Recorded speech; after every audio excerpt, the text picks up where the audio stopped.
Greetings, TheWarOwl greets you. Valve just released a rework of A-Site Vertigo in response to balance issues that arose from competitive play. This is expected. Takes a lot of trial and error to properly balance a competitive map, and after Valve has forced Vertigo into the professional map pool against many people's wishes, there is an obligation to make it work. At least until cache is reintroduced and they finish the redo of that, which I hear it's done, so what are we gonna lose? Nuke or train? I haven't decided which one to kill yet. I have to make up my mind soon, or I may lose Mirage. So what was the problem with Vertigo A-Site? Round 3 of MIBR versus Team Liquid from ECS is a great microcosm of the problems. Terrorists could smoke off the 2 entrances to the bomb site and then simply plant the bomb in default, using the site boxes as cover. After that, it was a relatively easy afterplant, as they could hold the bomb from ramp. Most of the gameplay was players spraying through the walls and spraying down bomb diffusers through smokes. Not exactly riveting.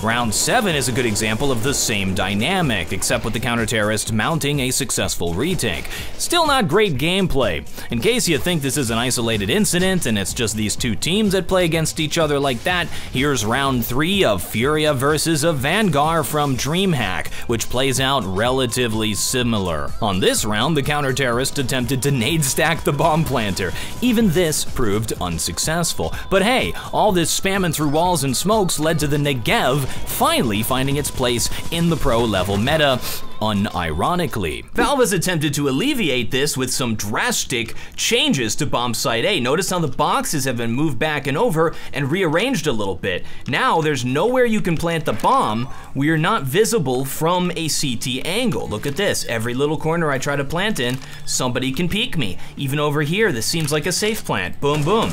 Angle right there. I move a little bit out, another angle right there. This is a really good change. Look at it from the CT's perspective. I can now hold this angle to hold ramp, making it a lot easier.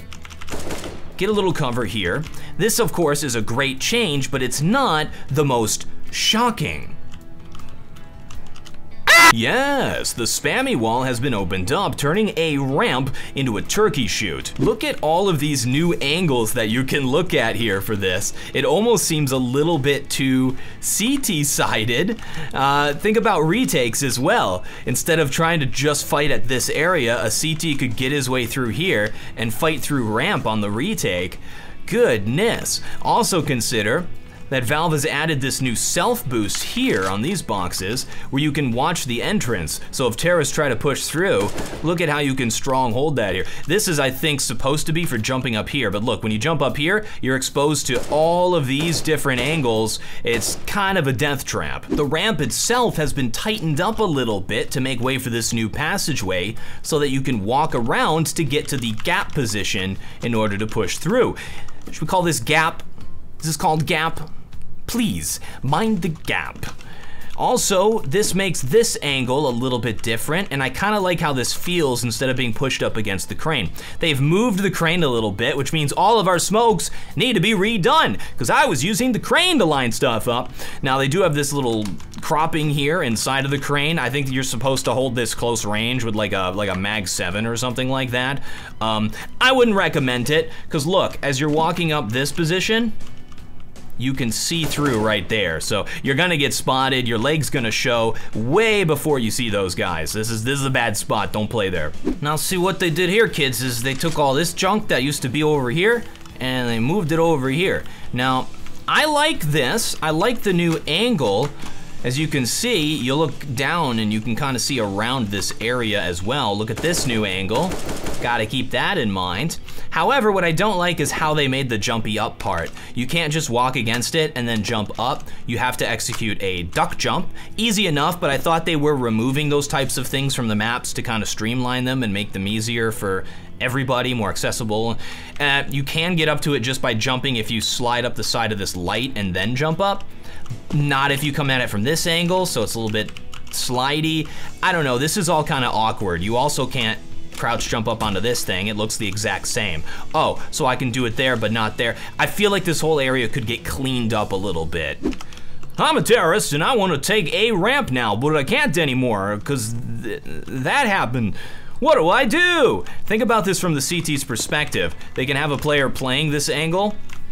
If he sees a player, even if he plays it from like here, if he sees a player start to go by, he can have his other player playing close, and then he can peek out at just the right time so they can engage together. This is incredibly difficult to deal with. It sure would be nice if there was a way to smoke this from down here, but I can't find it. Don't worry, friends. I am a benevolent owl. I can do it from the spawn. I found this for you, just for you. Walk to the top of the stairs, stand on the top of this railing, shoot that out, aim to the left of this square, standing throw. This will block off the gap. It does require a player to be inside of the spawn to throw it. You can throw it at the start of the round to take position at ramp, or you can throw it a little bit later. I know that a lot of pro teams are leaving a guy at middle to hold for the rotate down the elevator. This player can easily fall back if they need this smoke after a call and then throw it.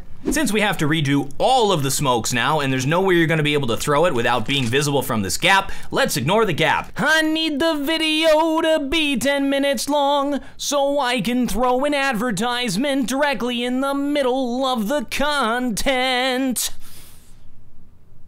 That was pretty bad. Can we do that again? Okay, I found a much better way to do these smokes while editing the video. I'm going to show you the good ones. Hey, so I walk up to the stitching on this thing, look at the second line on the wall here, and then just do a standing throw. This one's going to perfectly block everything off. He's not going to be able to run through that smoke either, and you can probably plant that bomb safely. The other thing you can throw to kind of assist with this is have somebody else throw a Molotov there. This one's easy. You just aim at the top of the tarp there, and just do a standing throw. It'll pop out right in front of that smoke and make it so nobody can push through. Coordinate with your teammates, you'll feel like pro awesome players. Hey. To throw the side smoke, it's a little bit different this time. Instead of going into this corner, I go to this corner here, so I just back up into it, aim up until you look at the center of this triangle, move to the left until you're to the left of the crane, and then just do a standing throw. This one will land perfectly, it will block off the entrance, and it'll allow you to get into the site to plant that bomb.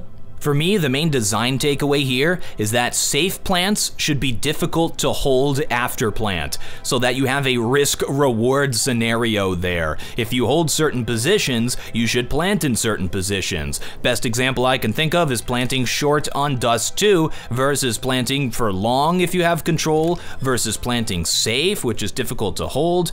I think problems still exist on Vertigo. When watching the pro level, mid is rarely used at all. Most of the map is just executing bombsite takes on A or B and rotating in between, and some of the gameplay is a little bit clunky. Terrorists can realistically rotate better on this map since the distances are comparable. Let's say that the terrorists set up to take A and then decide to rotate to B. CTs rotate over to A and set up to defend, while the terrorists can just walk back to B. If the CTs start to run back to B, the terrorist will hear it because they're right above them. If the CTs walk back, they'll get there too late. The terrorists get a huge advantage there. CTs almost kind of have to leave a player. There's more to map design than just making it so that CTs and Ts get the same number of round wins. I see a lot of people talk about balance as if that's what they should be doing. If that were the criteria, then Nuke and Train would have way more problems than Vertigo. First and foremost, a map must be fun to play. It has to feel good as you move around it, which means the angles need to feel good and be intuitive.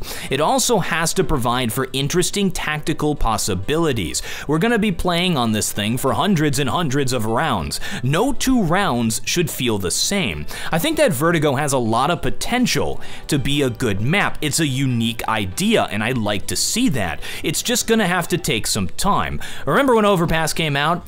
Pass, I'm over it. Now, Overpass is one of the premier competitive maps, all thanks to careful and sometimes dramatic patching. Thank you folks very much for watching. I am TheWarOwl, and I still have no closer. Hey, I got it in a day this time. Woo!